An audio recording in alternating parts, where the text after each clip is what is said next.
प्यारे विद्यार्थियों, मेरा आज का व्याख्यान केंद्रित होगा रेप्लिकेशन ऑफ डीएनए पार्ट 2 अर्थात डीएनए का द्विगुणन पार्ट 2 पर।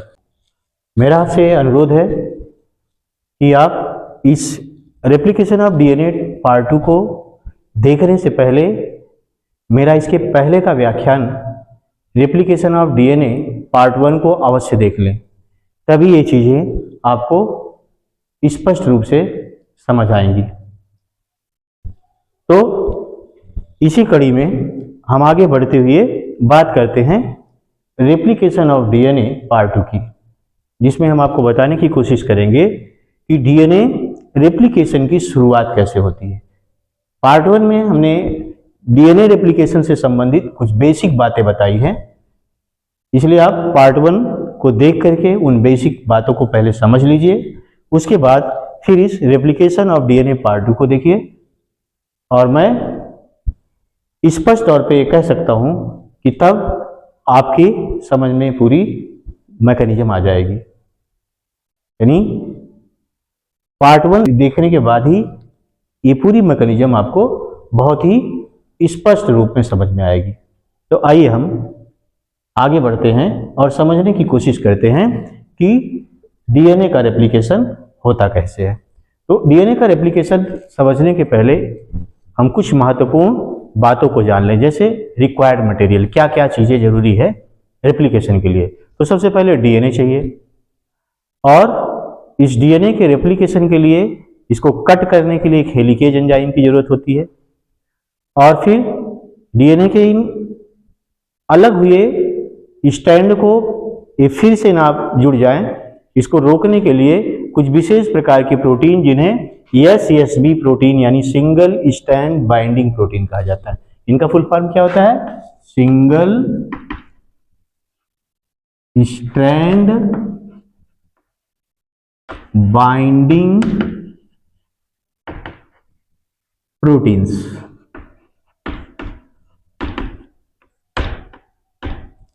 तो ए प्रोटीन क्या करती है? डीएनए के अलग हुए धागों को फिर से जुड़ने नहीं देती हैं, उसको एक टेंशनाइज फेज में बनाए रखती हैं।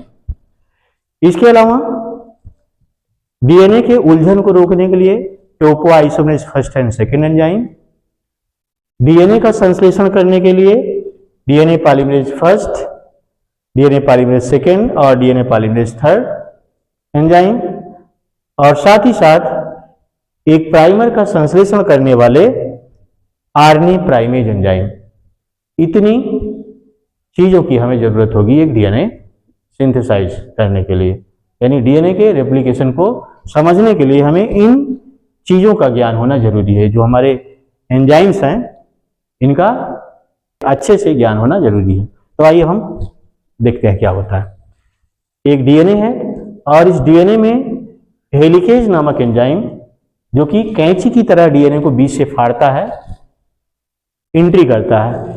ए ऐसे स्थान से एंट्री करता है जहां हाइड्रोजन बॉन्ड वीक होता है, क्योंकि आप जानते हैं कि डीएनए के दोनों धागे आपस में हाइड्रोजन बंधों से जुड़े होते हैं। एडेनिन और थायमिन के बीच 2 हाइड्रोजन बॉन्ड, और गुआनिन और साइटोसिन के बीच 3 हाइड्रोजन बॉन्ड होता है। तो ये कहां से एंट्री करेगा? ये प्रायः 2 हाइड्रोजन बॉन्ड वाली स्थिति में ही प्रवेश करता है, यानी ये हेलिकेज एंजाइम वहां से डीएनए को कट करना शुरू करता है जहां एडेनिन और थायमिन जुड़े होते हैं।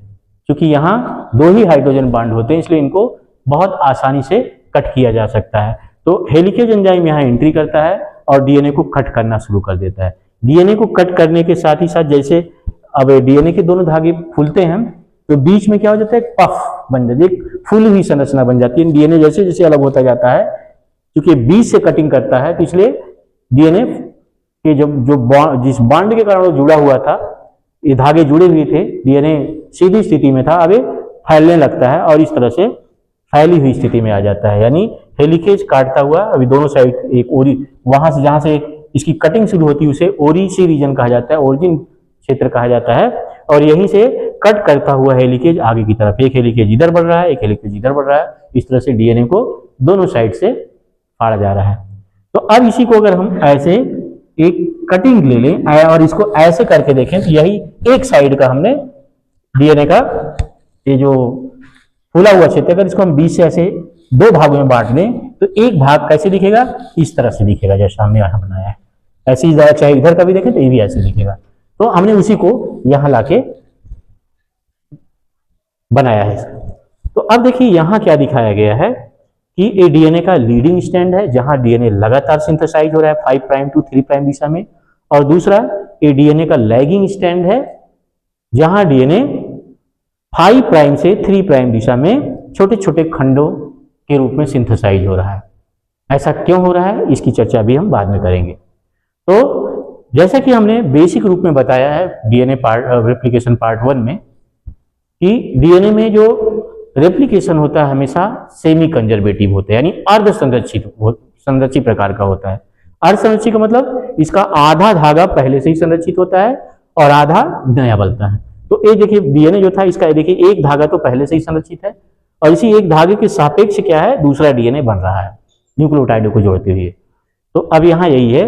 तो ये क्या है डीएनए, जैसा कि आप जानते हैं कि संश्लेषण हमेशा 5 प्राइम से 3 प्राइम दिशा में ही हो सकता है, कभी भी 3 प्राइम से 5 प्राइम दिशा में नहीं होता है। तो इसके लिए क्या होगा, जहां से जिस धागे के सापेक्ष ये 5 प्राइम से 3 प्राइम दिशा में डीएनए बनाएगा उसका क्या होगा, इंड क्या होगा 3 प्राइम होगा, इसके कारण 5 प्राइम इसके सामने पड़ेगा। लेकिन अब क्या होगा, अब इसको सिंथेसाइज करने वाला जो प्रमुख एंजाइम है डीएनए पॉलीमरेज 3 है। डीएनए पॉलीमरेज फर्स्ट सेकेंड क्या होते हैं, रिपेयरिंग एंजाइम होते हैं। ये डीएनए का रेप्लिकेशन स्टार्ट नहीं कर सकते। डीएनए का रेप्लिकेशन स्टार्ट करने वाला जो एंजाइम है ये है डीएनए पॉलीमरेज 3, और ये रेप्लिकेशन तभी स्टार्ट कर सकता है जब इसको सिग्नल मिले किस रूप में, प्राइमर के रूप में। यानी जब इसको एक छोटा सा प्राइमर मिल जाए तो उस प्राइमर को आधार मानते हुए ये क्या करता है, नाइट्रोजनस बेसिस को जोड़ता हुआ आगे बढ़ता चला जाता है। यानी जैसे सामने अगर एडेनिन है तो वहां थाइमिन जोड़ दिया, उधर ग्वानिन है एक धागे पे, इधर क्या हो जाएगा साइटोसिन जोड़ देगा। तो कहने का मतलब इस तरह से न्यूक्लियोटाइडों को जोड़ता हुआ ये आगे बढ़ता जाता है।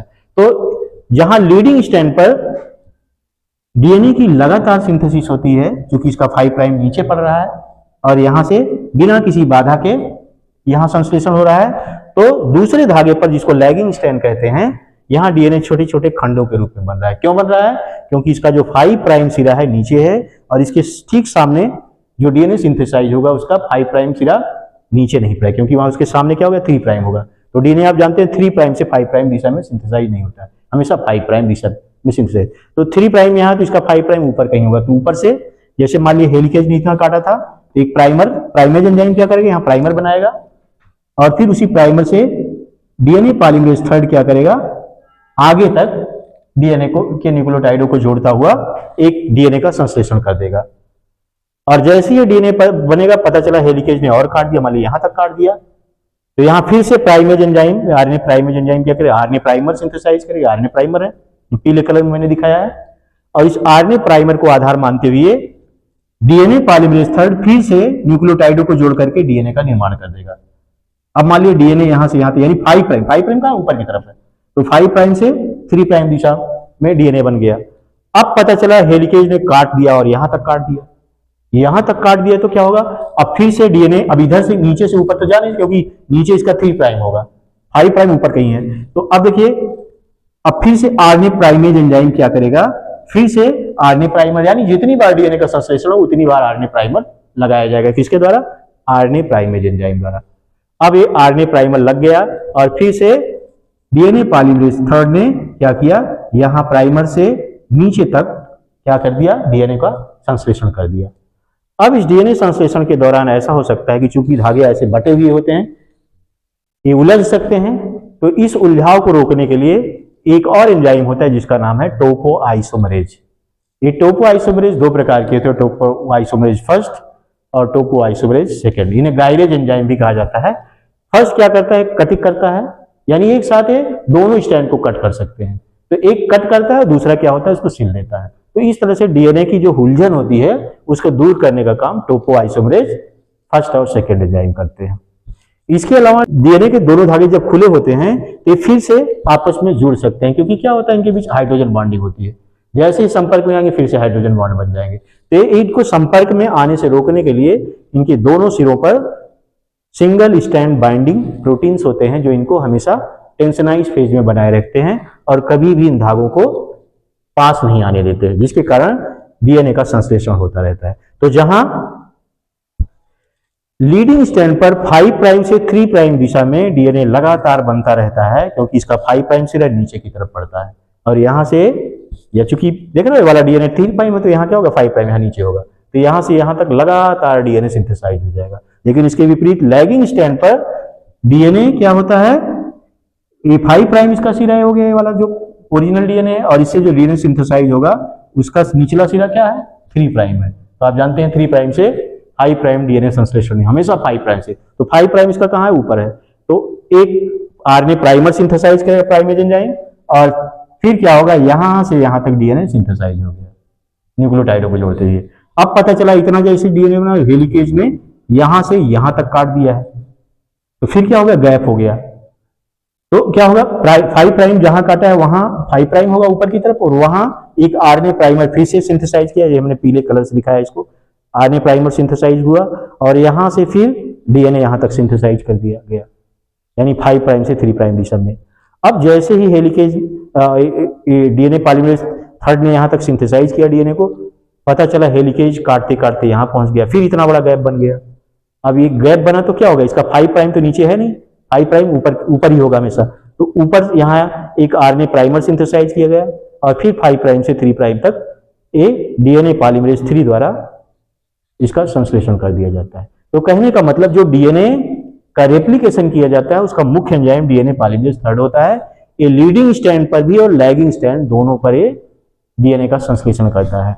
ये डीएनए पॉलीमरेज फर्स्ट और सेकेंड केवल रिपेयरिंग एंजाइम होते हैं, केवल रिपेयर करते हैं, डीएनए संश्लेषण की स्टार्ट नहीं करते, यानी डीएनए संश्लेषण की शुरुआतें नहीं कर सकते। तो इस तरह से ये हेलिकेज काटता हुआ जब बाहर निकल जाता है तो लीडिंग स्ट्रैंड पर जहां डीएनए लगातार बन जाता है तो वही लैगिंग स्ट्रैंड पर ये छोटे छोटे पैचेस के रूप में बनता है, जैसा कि मैंने बताया, क्योंकि इसका 5 प्राइम ऊपर कहीं हुआ तो ऊपर से जैसे नीचे तक बनता है, पता चला हेलिकेज और काट देता है और गैप बन गया, फिर वहां प्राइमर लगाया जाएगा, फिर आगे सिंथेसाइज किया जाएगा, फिर पता चला हेलिकेज ने और काट दिया गया तो फिर से प्राइमर यहाँ सिंथेसाइज, फिर डीएनए सिंथेसाइज किया जाएगा, और इस तरह से ये हेलिकेज काटता रहेगा और जहां तक काटेगा वहां फिर प्राइमर सिंथेसाइज होगा प्राइमेज एंजाइम द्वारा, और फिर से वहां से डीएनए नीचे की तरफ यानी 5 प्राइम से 3 प्राइम दिशा में सिंथेसाइज होगा।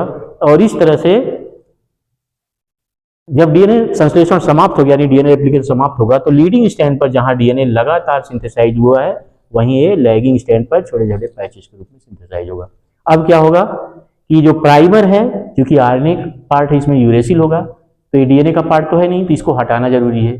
तो क्या करेगा डीएनए पॉलीमरेज फर्स्ट एंजाइम इन प्राइमर को हटा हटा करके क्या करता है यहाँ डीएनए से भर देते, यानी जहां यूरेसिल था वहां थायमिन भर देता है, थायमिन से भर देता है। कहने का मतलब इन प्राइमर को हटा हटा करके वहां डीएनए भर देता है। तो इस तरह से ये प्राइमर हट जाते हैं, यहां भी जहां जहां प्राइमर लगा है सबको डीएनए पॉलीमरेज फर्स्ट क्या करता है रिमूव करके उसको डीएनए से यानी थायमिन से भर देता है।